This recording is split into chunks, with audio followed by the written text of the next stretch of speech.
This is the E of real estate. My name is René Stevens and my guest today is Nick Franks.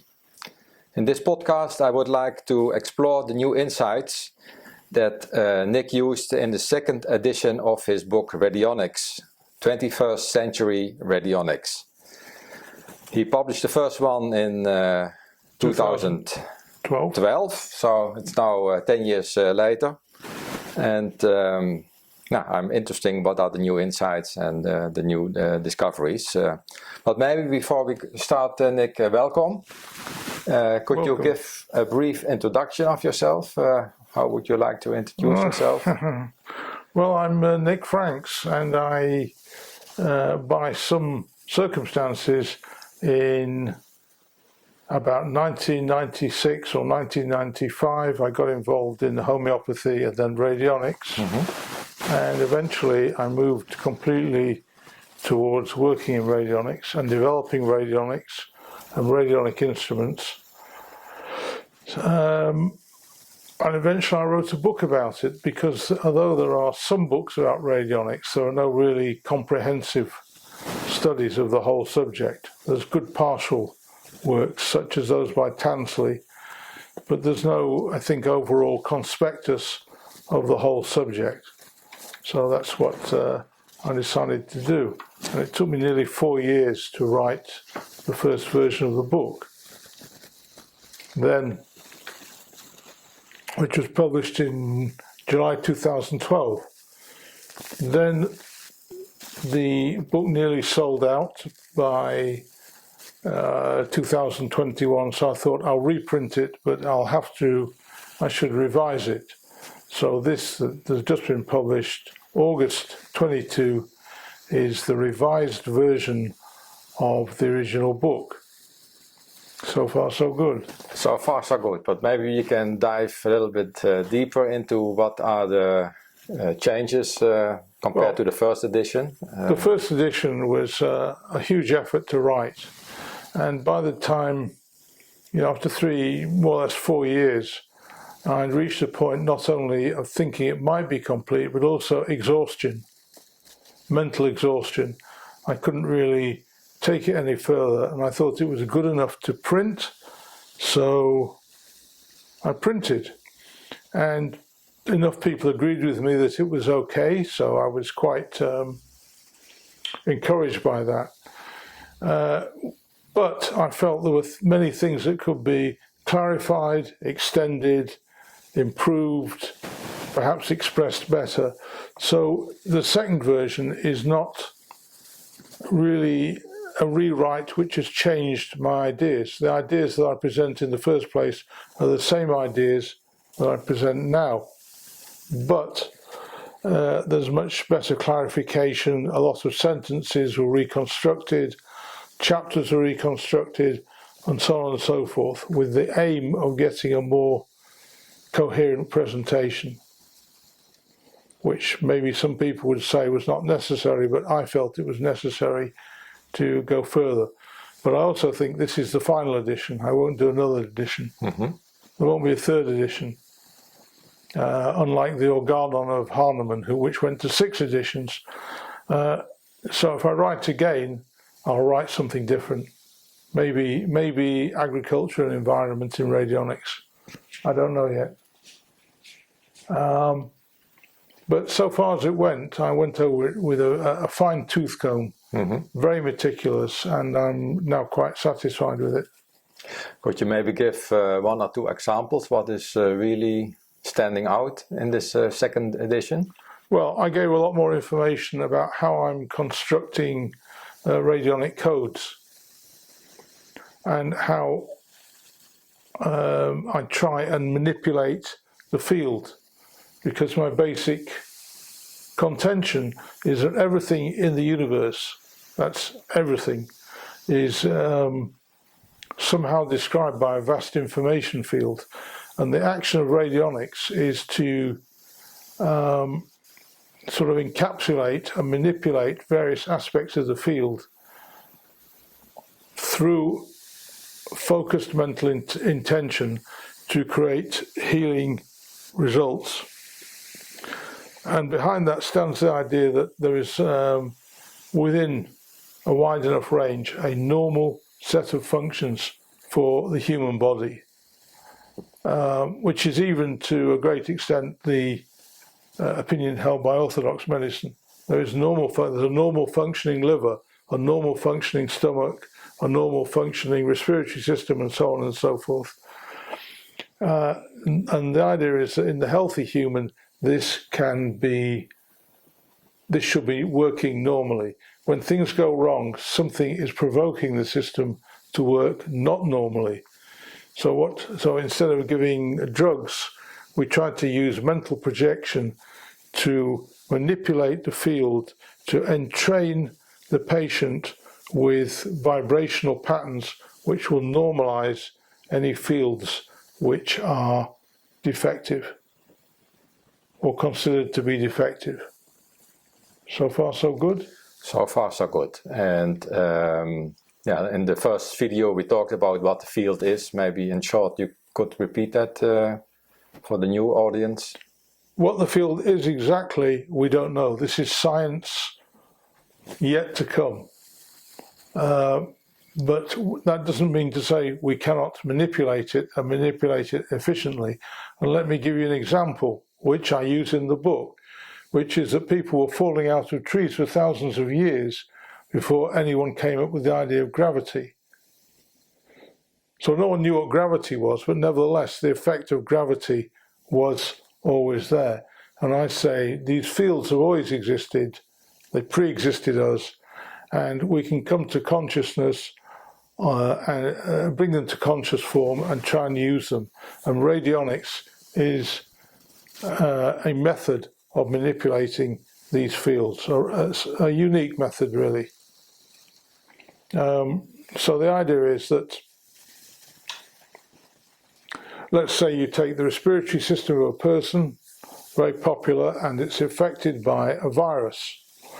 So that virus creates some kind of different formation in the field of the respiratory system, which will cascade down into the physical form and under certain circumstances create illness. And we know a lot about we've heard a lot about respiratory illnesses over the past few years and viruses.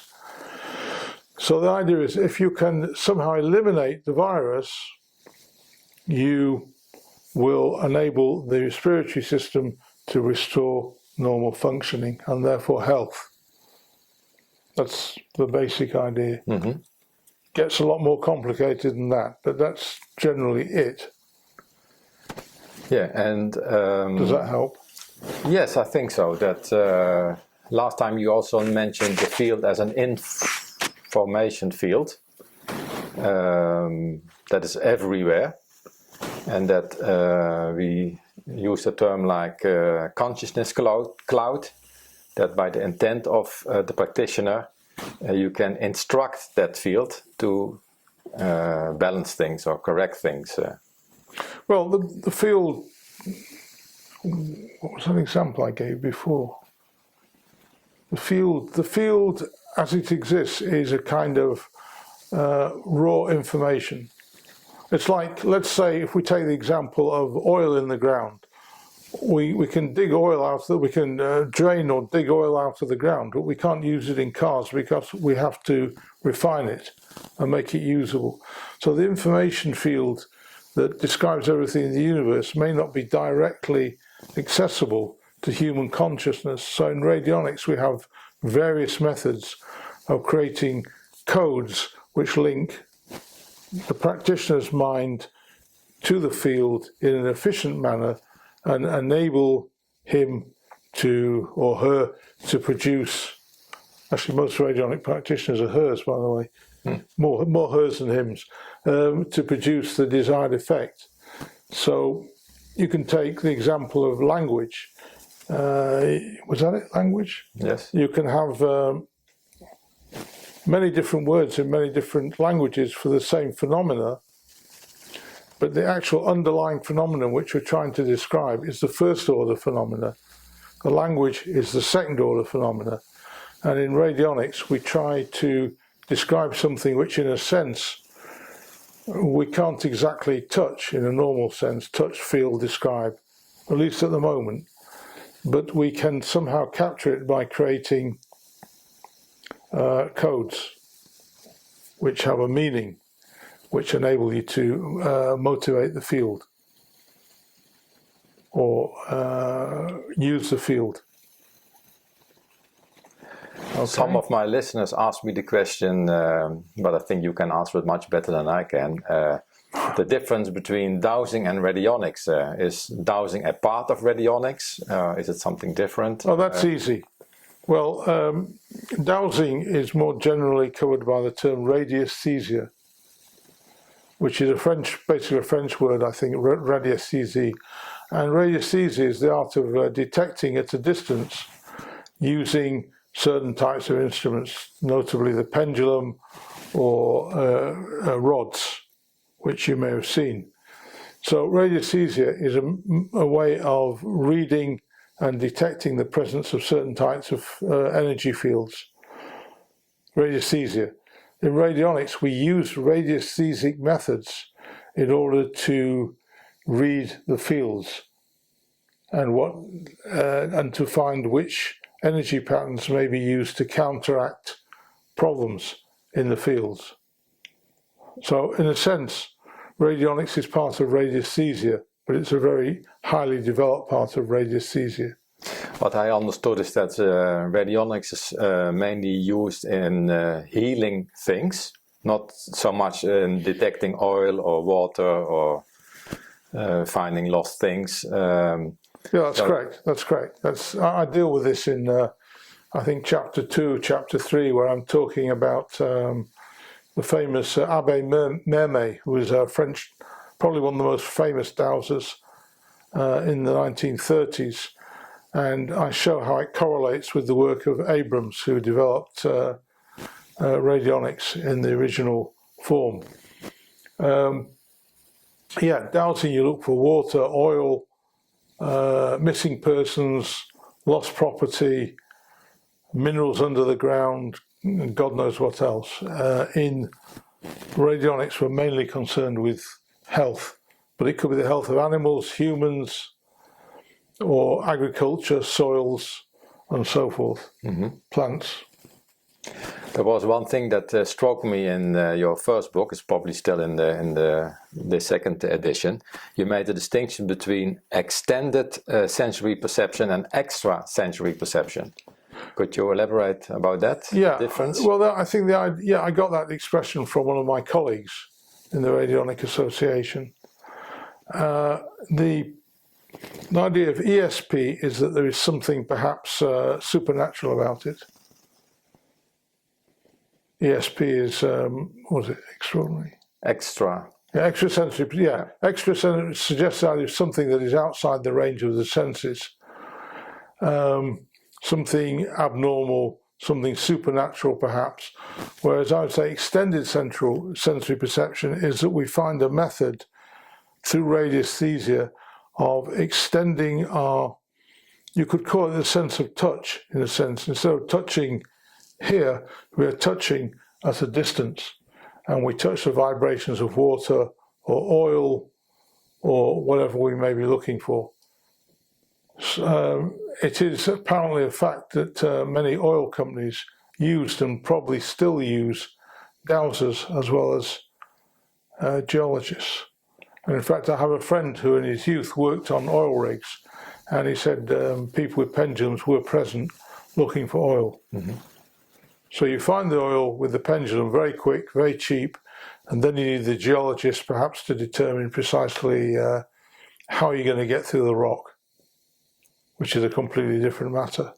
And another significant difference between dowsing and radionic, as I understand it, is that there is a use of instruments. The boxes you developed yourself, several of them even. Yeah, that's correct. A unique characteristic of radionics, I think, in all healing arts is the development of these rather strange instruments that we make, which are perhaps in a way sample and hold instruments. You are you have an intention to do something, to do a treatment to a person, and you could sit there all day and think it to them, all day and all night and all day and all night, because some treatments can go on for a long time. So the instrument stands in for the human operator, so you can go and live a normal life. So you know what the treatment is, you have a code for it, 1, 2, 3, 4, 5, 6. You put it on the instrument, 1, 2, 3, 4, 5, 6, and the instrument carries the burden for you. Or you want to treat 10 people, so you have 10 instruments, each with the appropriate code on them. Of course, I've gone much further than that, much further, but that's basically the idea. But last time I was here, you showed me not only some of your instruments, but also that you are developing codes yourself. Yes.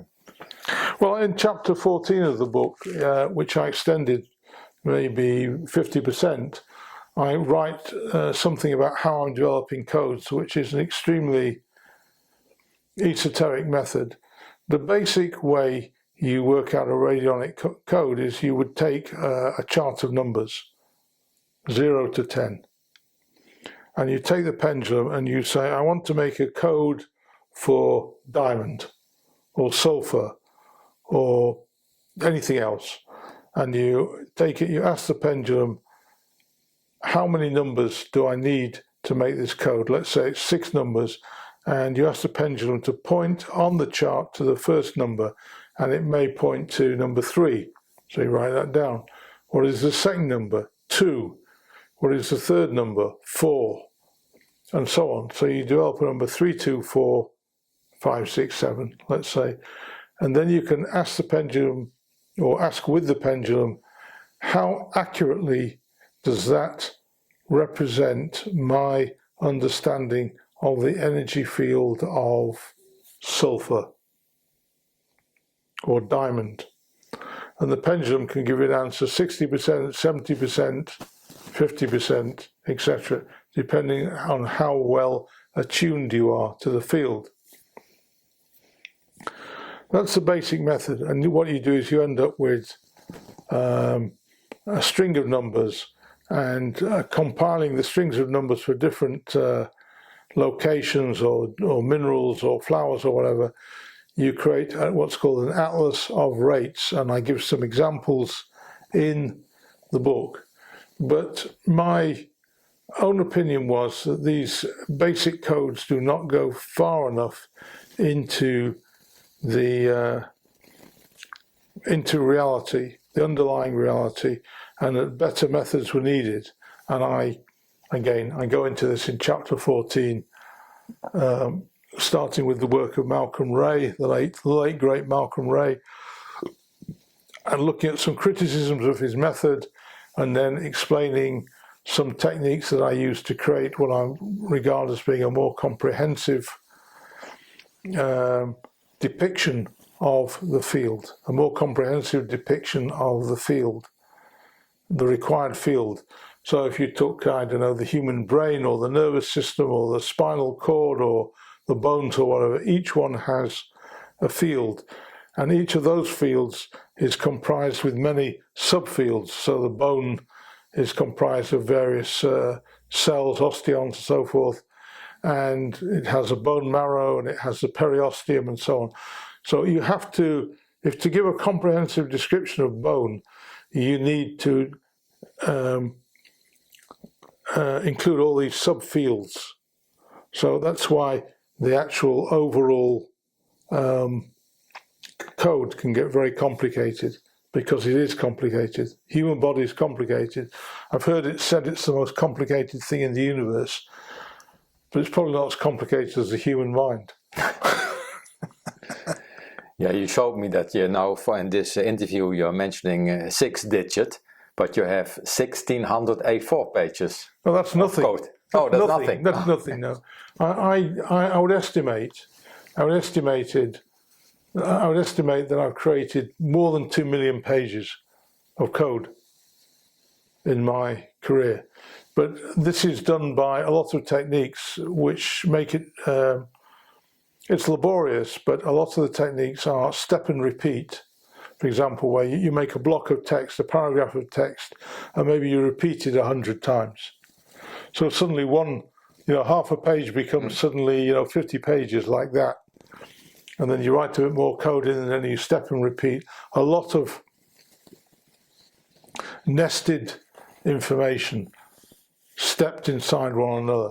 But it's many pages, many pages. And I have a lot of them on file on a computer. And I use a couple of programs to do it. I do parts of it in Word and parts of it, would you believe, in Publisher.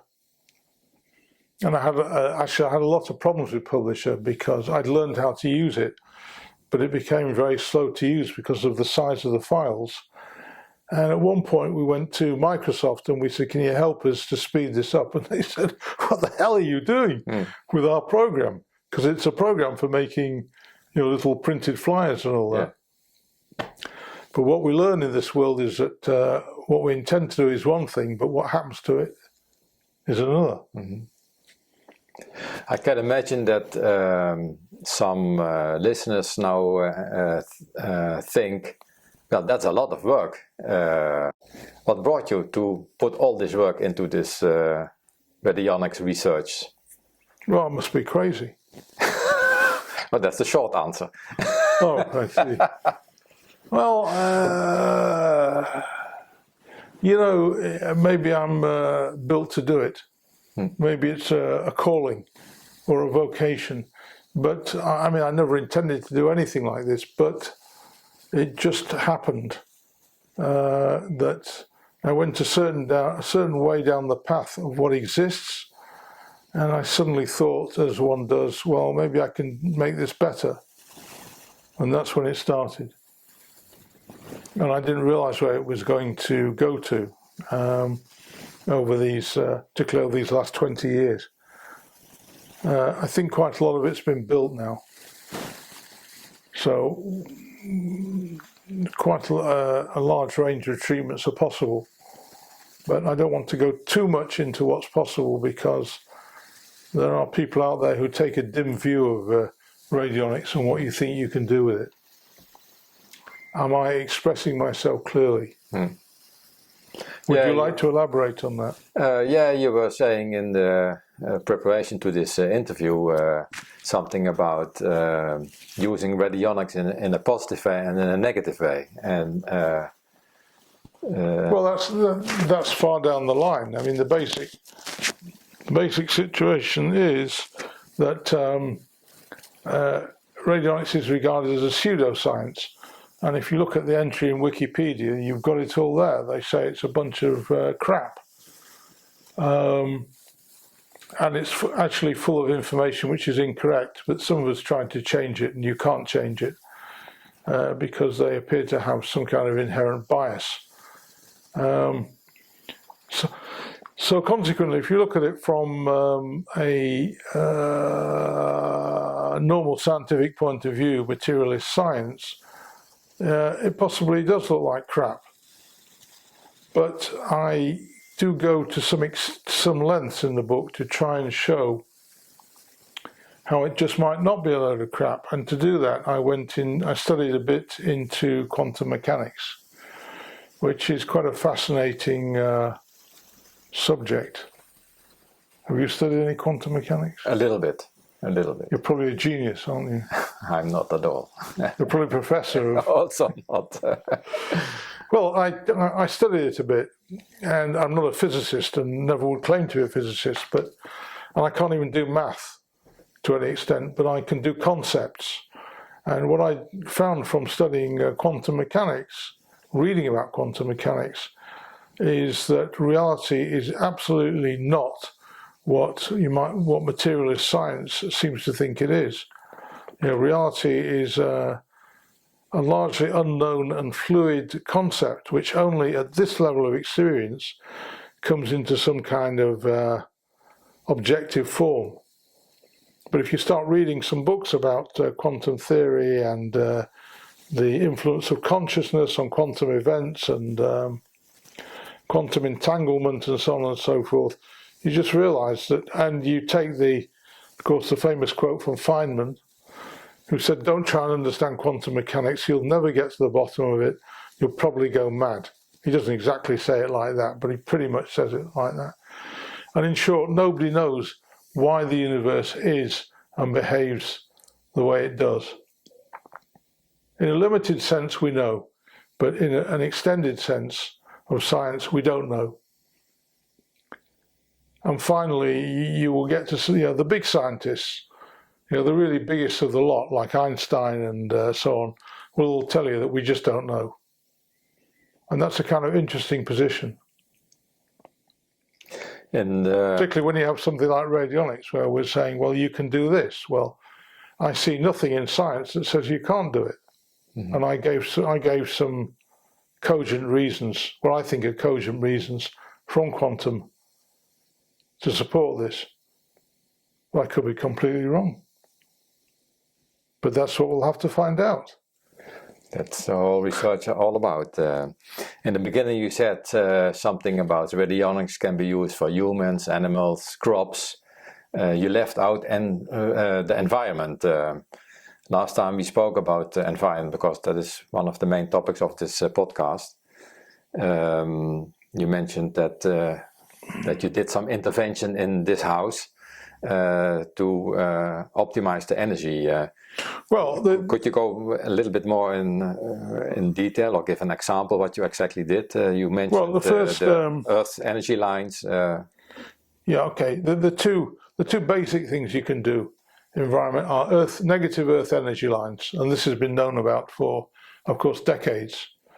Negative green and so forth. And again, you have some famous French dowsers, Chaumery, Belizal, a few others who discovered these phenomena of negative green energy, as they call it. And then there's all sorts of other energies produced by what they call black streams, discontinuities in the Earth magnetic field, and God knows what. And again, I have a good section on this in the book. And the argument is that these can create unhealthy conditions for humans, even plants or animals. And there are various stories about, cats who will sit or won't sit in various places, and other animals who die when they go near certain places and so on. There's a lot of anecdotal stuff about this. The other area of action is electromagnetic stress, which is absolutely everywhere because we're surrounded by phone masts, which are, endemic. There's phone masts everywhere. And one of the things you can do is attempt to neutralize the electromagnetic stress at a location by various techniques. And there's Karim. Ibrahim. Dr. Ibrahim Karim. Ibrahim Karim has written some books, Biogeometry, where he goes into this in some detail, neutralizing electromagnetic stress. And he has various methods using shapes and diagrams and so forth. And I have various methods using my instruments. So these are important because it's regarded that electromagnetic stress and geopathic stress can produce various ill health conditions, even including cancers. And there's, again, evidence from many years ago that suggests that people living in what were called cancer houses could have generations of people who got cancer. And if they moved out of the cancer house, the chances of them recovering was improved. Well, you might go to your local doctor and say this, and they look at you like you're a lunatic. But you have to take it on board. That's the basic. But on the other hand, there are many other areas which I hardly understand, which concern the Earth's so-called pranic field. It's pranic energy field, which I think the argument is it takes pranic energy from the sun and brings it into the field of the Earth, and this sustains us. Our bodies are built from prana, and prana is I suppose you might call it a Hindu term for this basic energy, which enlivens all things. Well, yeah, the life force. the life force energy, yeah. Many names for it, orgone and many other names that I can't bring to mind at the moment. There is feasibly a whole massive, complicated science of environmental adjustment which could be created if we understood more about it. Steiner, I think, was writing something about this with his biodynamic agriculture, and Wilhelm Reich with his orgone theories, negative orgone and positive orgone, and various others. But this is very exotic and still very unknown. Even to me, even though I've studied it quite a lot, there's a lot left to get into.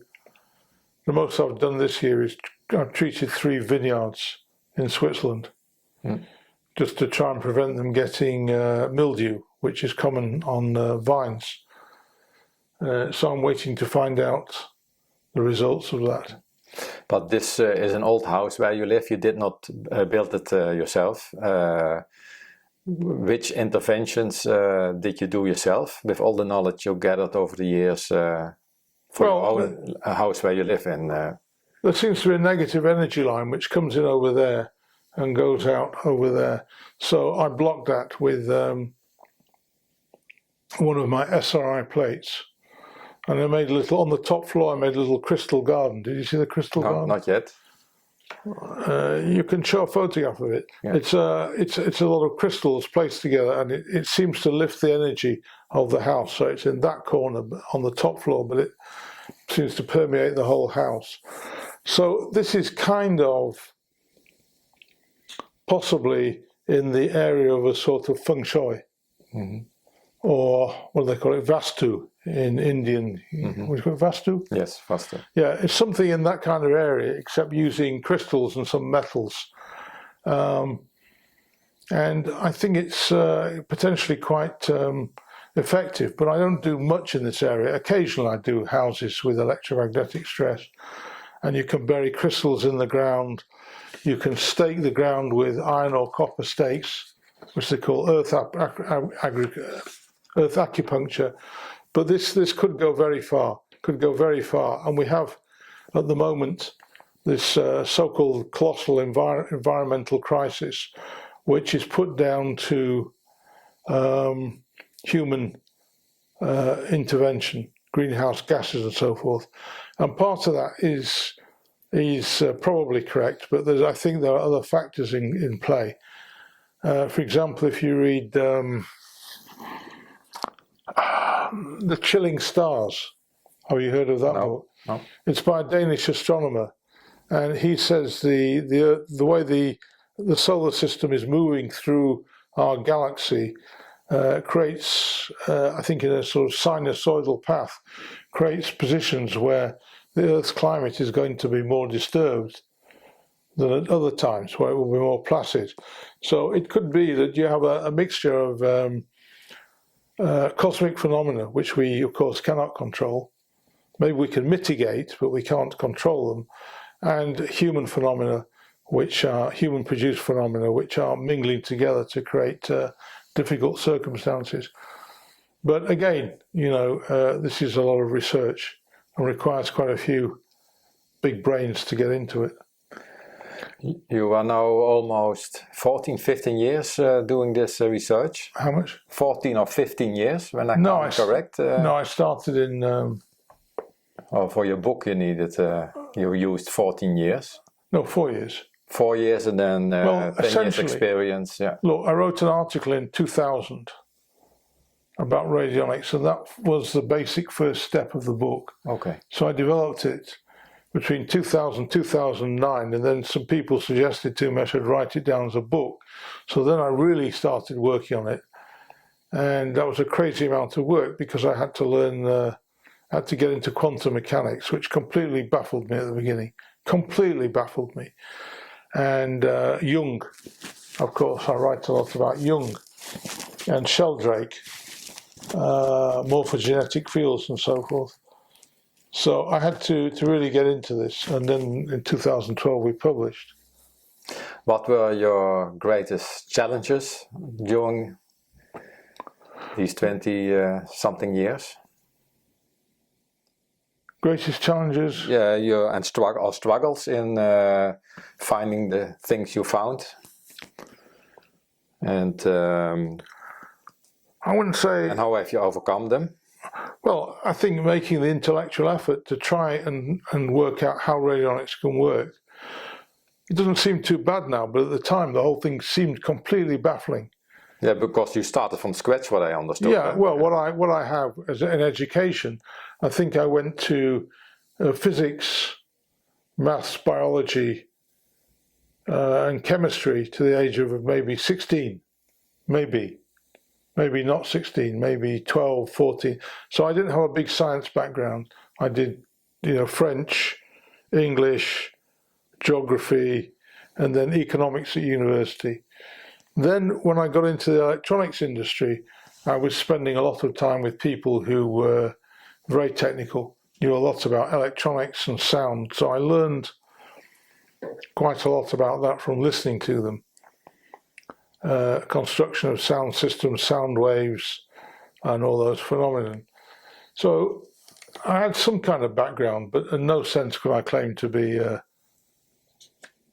educated. I mean, there's a chap in the States who practices radionics, and he's got 2 degrees, one in physics and one in chemistry, which is kind of a pretty cool place to start. Mm-hmm. So that was a big challenge. And then Jung, I mean, I knew something about psychology, but I started reading Jung and his idea of the collective unconscious, also Freud to an extent, and individuation, and God, what else does he go on about? Anyway, Jungian ideas. And I kind of mixed all these up and mashed them up and put them into radionics. Seemed like the right thing to do. And believe me, there's quite a few people tell us it was the right thing to do. Mm-hmm. You've got to do the right thing. Well, I thought it was the right thing. Some people would prefer it as a kind of mysticism. They like, radionic kind of mysticism, and I just wish it into being and it happens, but I try and avoid supernaturalism. Yeah, down to earth is a good approach, and I think when you are not that knowledgeable, you also have no bias. You just go with the flow and be curious. I say radionics is not supernatural, but I don't say the supernatural doesn't exist. Mm-hmm. There are phenomena which I've experienced and which have been recorded by many other people of extremely strange things, entities, UFOs. I've seen UFOs in Holland. I told you that. No? Oh, well, it's a long story, but I was in Holland, your mother country, mm-hmm. and I was in, what do you call it, a sauna, a big sauna complex at, God, what's it called, near Almere, is it? Almere. Yeah, and it was a nice sauna complex up there, and I was sitting in the sauna, and I looked up in the sky, and there were these broad daylight, blue sky, sunshine, and there were these 15 to 20 dots in the sky, and it's like, got to be UFOs. It's just got to be. Could it be birds? No. Could it be airplanes? Well, Schiphol Airport was over there, and it didn't look like any planes I could see over in the distance. Was it weather balloons? No. Weather balloons don't move like that. They will drift with the wind. What else could it be? Subsequently, you can see on the internet footage that looks very much like these discs. So I had that experience, and I've done all sorts of things. So there are what we might call supernatural phenomena, but radionics is not one of them, although we touch on it. You touch on it. Yeah, there's something still in discovery. I think most things are still in discovery. I think we just You know, we think we know something, but I don't think we know much at all. I think there's plenty to go at.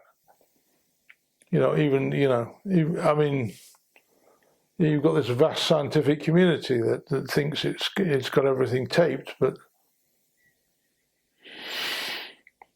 you know, it has boundaries. And one of the boundaries, for example, I read was that until a few years ago, you were not allowed to ask the question of what happened before the Big Bang, right? The most natural question that you would ask is, what happened before the Big Bang? But in science, it was a boundary delimited question. You were not allowed to ask that. Now you're allowed to ask it. And another one is aging. Apparently, until quite recently, the idea that you could do something to combat aging was regarded as a waste of time. Aging was an inevitable. It was going to happen, and there was no way around it. Now there's a huge scientific research into aging, which is funded by aging billionaires such as Bezos and so forth, who suddenly decided that they want to live a lot longer, yes. And they're pumping enormous amounts of money into it. So science is boundary delimited. You're allowed to ask certain things, you're not allowed to ask others, and this is always the way it's been. There's a famous quote from Max Planck, who allegedly said, "Science precedes one funeral at a time." You heard that? No. You know what it means? No, tell me. Well, the old guys dominate science, and they say that's what you can learn about, and forget the rest of it. Don't touch it. And when they die can new science come along, new scientists.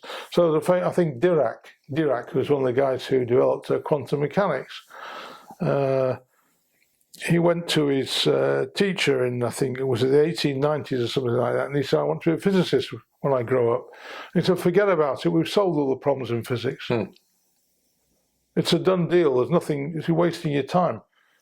And then of course he had quantum mechanics and everything else, and now here we are 120 years later, and we still don't know what the hell's going on. We still don't know. Only now, after 50 years of denial, suddenly the Pentagon says, "Oh, UFOs are real." The same with the ESP we were discussing earlier. It was also denied, but used in espionage. Absolutely. Well, it's well known. In the West, they were saying ESP is a nonsense and psychic phenomena are nonsense, but the Soviet Russians were hard at it. And they had apparently phenomenal people. I think Rosina or Rosemary Kuleshova, who apparently could push things using kinetic energy and God knows what else. So, it's all up for grabs. Which doesn't mean to say that anything is allowed, because you've always got to use common sense. You've got to use pragmatism. Any raft of rubbish is not allowed. We have to have discipline. We have to have a disciplined approach, and we have to be extremely critical and self-critical. Extremely. Can I say that again? Yeah. Extremely. Yeah, thank you. So when you look back now on your journey, what would be the main things you would say, "Oh, I wish I had known that earlier in the beginning of my journey"? Well, in part I'm a person who tries not to look back, but I think so far it's been an enormous amount of work, and I always wonder, what have we achieved? What have I been doing all these years? What has been achieved? Now, other people, for example, people who buy the equipment and use it, or people who have been treated by it or by me or by others may say, "Well, it's marvellous, I had a great result." Not all of them would say that, but some of them would say that. So you would say that's worth having, but at the moment I don't know. But I've just finished rewriting the book, so my brain's a bit dried out. It was worse after the first edition. It took me about a year to get my head back together again. But I don't know. It's a very strange thing. And you work on your own to a great extent. That's another thing. You know, you don't have. If you're on a scientific team or something like that, I suppose you've got a lot of colleagues and you've got an environment. You do radionics, you're out there by yourself, basically. Of course, I have colleagues, but they're all over the place. There's no lab that you go into every day and exchange ideas and so on. So I don't know. But you never can tell. I don't tend to look at it. I don't tend to look at the world like I achieved that, I achieved this. I'm just like, what am I going to do next? That's what I think about. What's next? What's the next gig? Well, then we have to wait for that. So for this moment, I will show it the second edition, revised and updated, and it's about how many pages? About 330, isn't it? Yeah, 330. I think you should ask me some more. Yeah. I think you should ask me some more questions. Something really unusual. Yeah, you helped me. What would you like to highlight? I see. I have your first book. I saw. Why don't you ask me what happened with the UFOs? Yeah, what happened to them?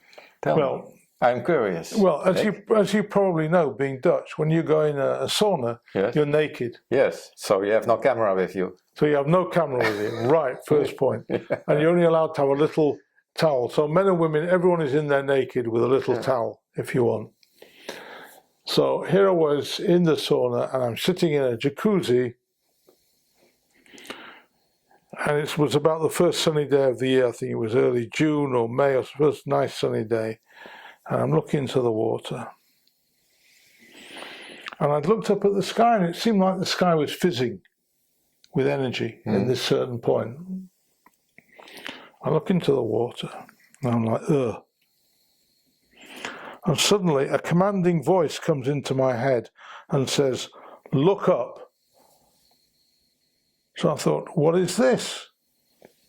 So I look up, and goddamn, I'll estimate at maybe 2,000 feet height, altitude, maybe.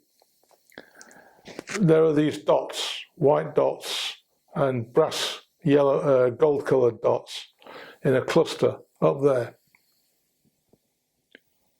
So I thought, UFOs, gotta be UFOs. So I thought back to them, I said, look, why don't you come down here and land and let's have a chat. Good thought. And they said, sorry, we can't do that here. You've got to remember there may be 70, 80 people sitting around on sun lounges. And I was feeling a bit facetious, like you're looking up and like you think, what the hell is going on here? What is this? So I said, okay, in my mind, telepathically, absolutely clear telepathic communication in English. So was I dreaming it up? Why would I dream it up? I'm looking into the water. I had no idea what was going on. So I said, okay, look. I said, I'll get dressed and I'll go outside to the car park. Maybe you can come and land there. And they said, sorry, we can't do that either. So maybe we'll come back and see you another time. So this is about 2014. And I stupidly thought that was the end of the conversation, like, shut up and, enough. So I didn't say anything more to them, like, who are you, what's going on, what is this, what am I looking at? I'm standing there gawking at the UFOs, gawking, you know that word, gawking. And I'm trying to count them. And they move like this, I can't explain. It's like they don't move in a linear fashion, it's like they're there and then they all change place. And it's kind of like a stop motion film or something like that. And this one's on for about 5 minutes and I'm kind of gobsmacked. And I'm thinking, can no one else see these things? And there was another little jacuzzi here and a couple in there, a guy and a girl in there. And I'm pointing at them.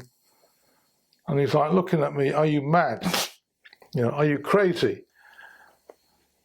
So I'm looking at other people, and I'm like, and they're looking at me, are you crazy?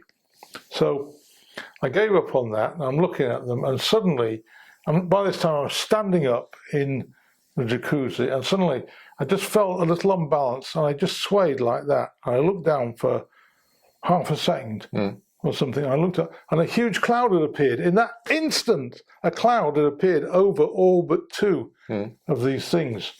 And it was like, how was that done? That was incredible, right? Big cloud from nowhere. Was I in a trance? Had they put me into some kind of mental state? Did they enable the cloud? And there were two there, just going, like saying to me, eh. And then they just vanished behind the cloud and went away. So that was crazy. I mean, that was completely crazy.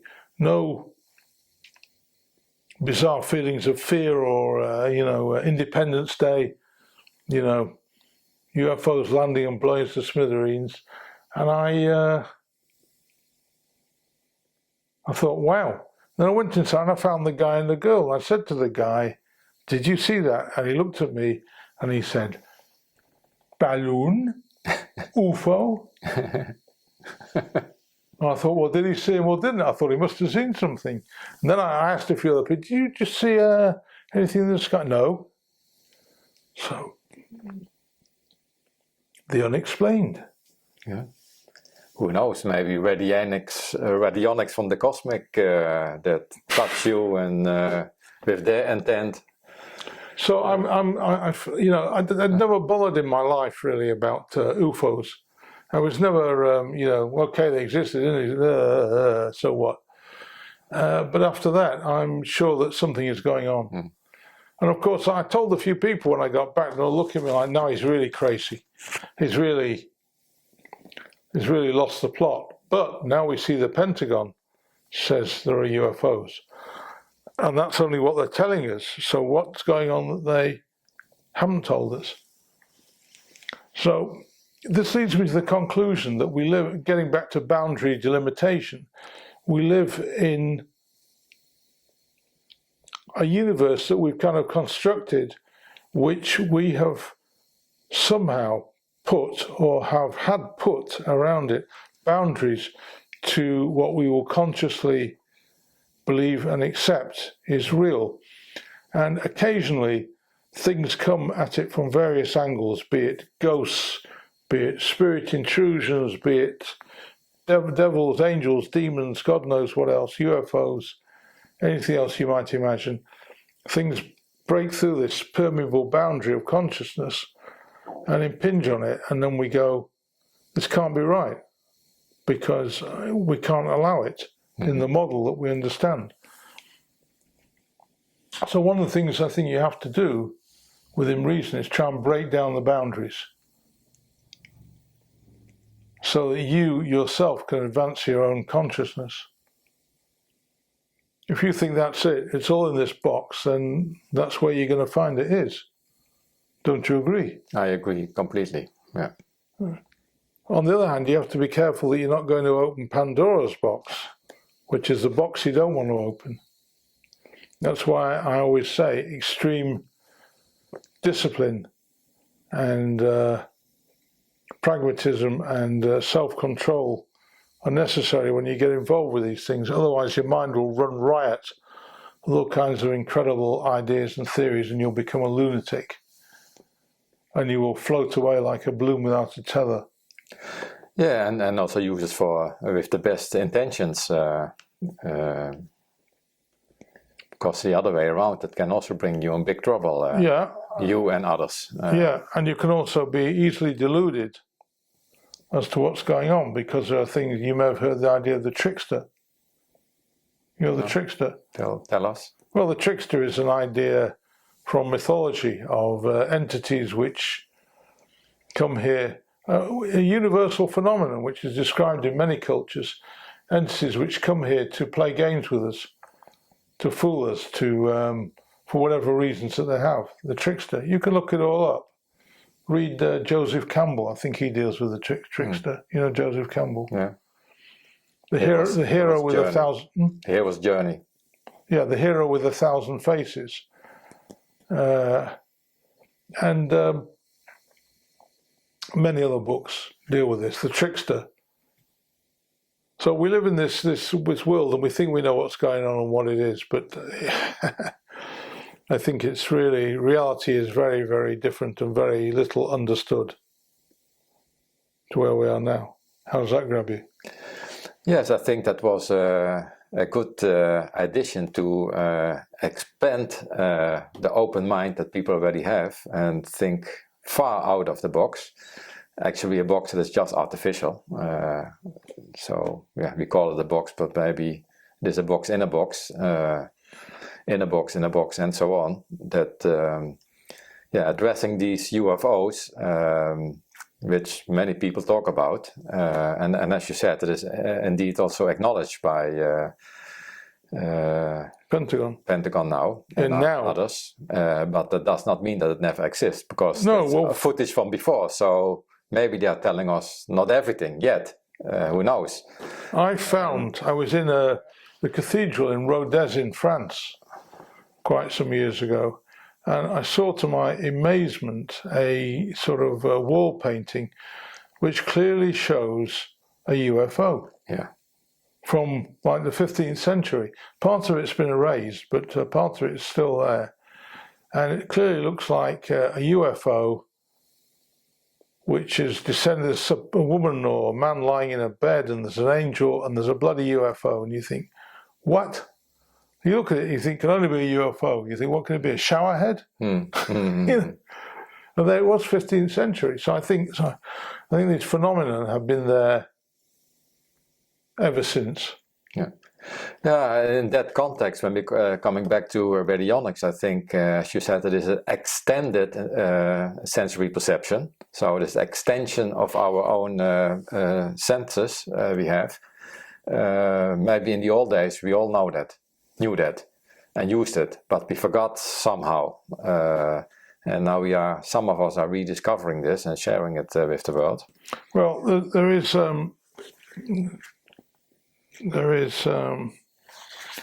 this is what I say in the preface of the second edition.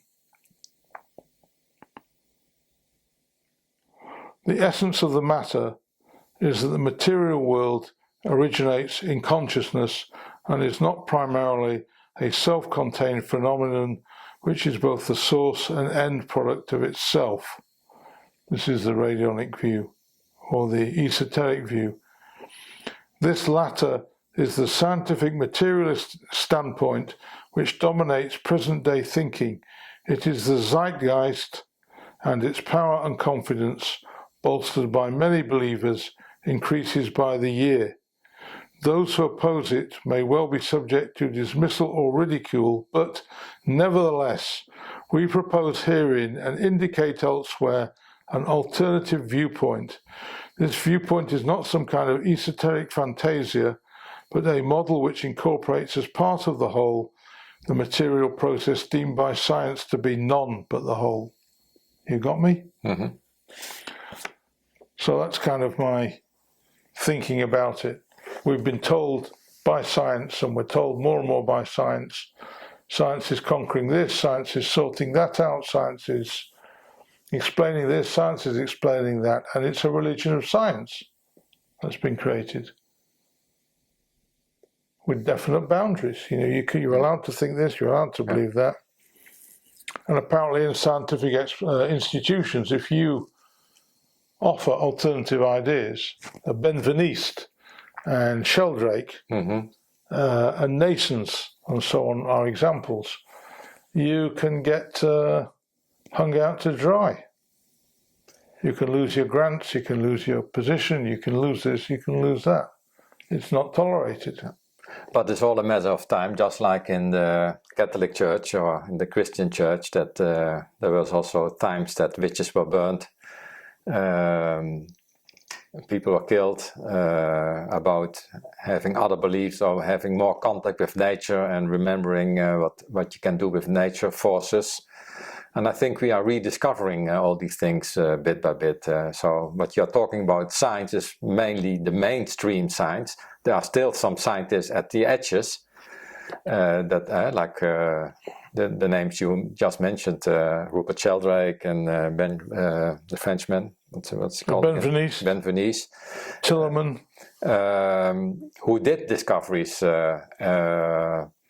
But as somebody said, it is more difficult to make people understand that they are fooled than to fool people. So we are all educated in a certain system and programmed as such, and still being programmed by the mainstream media. So I think it's good that we hear a voice that are also other things and just to consider. And more importance, I think, to experience. We are a minority voice. Still, or even an unknown voice. Yeah. But we do what we do. Yeah, but it can get momentum very quickly, like Newton. Yeah, he saw the apple falling, as many people saw it, but he interpreted it in a different way. So it's just one person is needed at the right time. I said that in the book as well. Yeah, to make the choice. So that's it. So anything could happen, and there could be, let's say Elon Musk suddenly decided that radionics was interesting. Yeah, give him a call. Maybe later. Yeah. Okay. Was that good? Yeah, that was fantastic, Nick. Thank you again for chatting with me and even going a little bit outside the box of radionics. And when people want to know for themselves, I will add again the book and the ISBN number and where you can get it. Yeah. So, Nick, thanks. Thank you.